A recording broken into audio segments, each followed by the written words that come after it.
मूर्ख लकड़बग्गा, ऊंट और शेर की दोस्ती।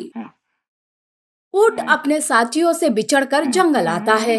तब उसे बेरहम लकड़बग्गा काली देख लेता है और ऊंट के पैरों को काट लेता है।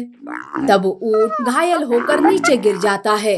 लकड़बग्गा ऊंट पर टूट ही पड़ने वाला था कि तभी वहाँ शेर आता है। दूर हो जा कमीने काली, कितना भी समझाओ पर तुम समझने वाले नहीं दिख रहे। अकेले बेचारे जानवर पर अपनी हिम्मत मत दिखा। हिम्मत है तो मुझसे लड़कर दिखा। शेर जंगल का राजा था। काली बिना लड़े वहाँ से चला जाता है। ऊंट के पैरों में चोट आई हुई थी। तब शेर महाराज अपने वैद्य को बुलाकर उसकी मरहम पट्टी करवाता है। उसका अच्छे से ध्यान रखता है। कुछ ही दिनों में ऊंट ठीक हो जाता है।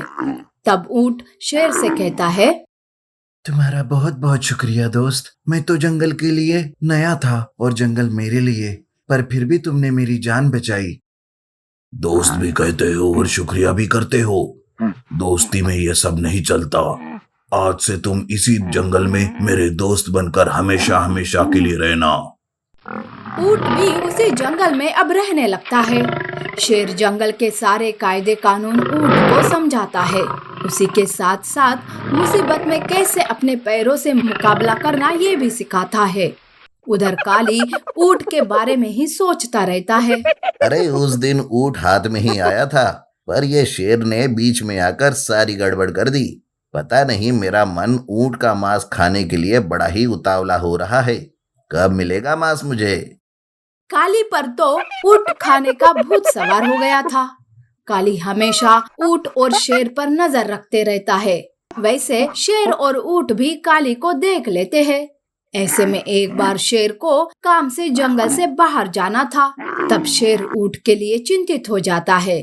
तब ऊंट कहता है, शेर, तुम चिंता मत करो।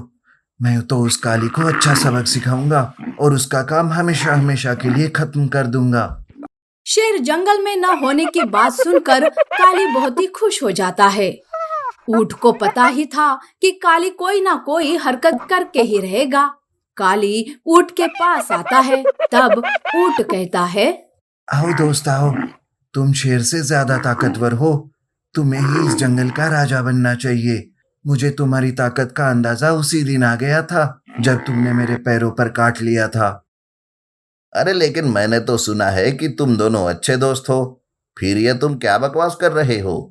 और वैसे शेर तो जंगल से बाहर गया है ना, कहीं तुम मुझे बेवकूफ तो नहीं बना रहे हो? ऊंट काली को फिर से समझाने लगता है। ऊंट की चिकनी चुपड़ी बातों में काली आ जाता है। वो ऊंट पर हमला करने का छोड़कर उसकी बातें सुनने लगता है। अरे वो शेर तो ऐसे ही आराम करने के लिए बोलता रहता है, पर वो तो गुफा में ही आराम कर रहा है। तुम जाकर उसे मार दो।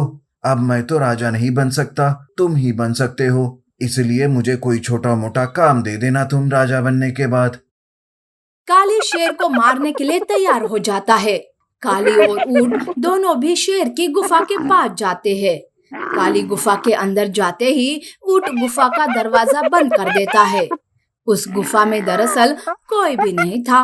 काली उस गुफा में कैद होकर रह जाता है और जब शेर वापस आता है तब ऊंट उसे सारी सच्चाई बता देता है। अच्छा बेवकूफ बनाया उस काली को।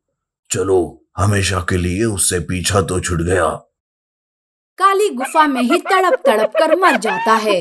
शेर और ऊंट अच्छे दोस्त बनकर जंगल में खुशी खुशी से रहने लगते हैं।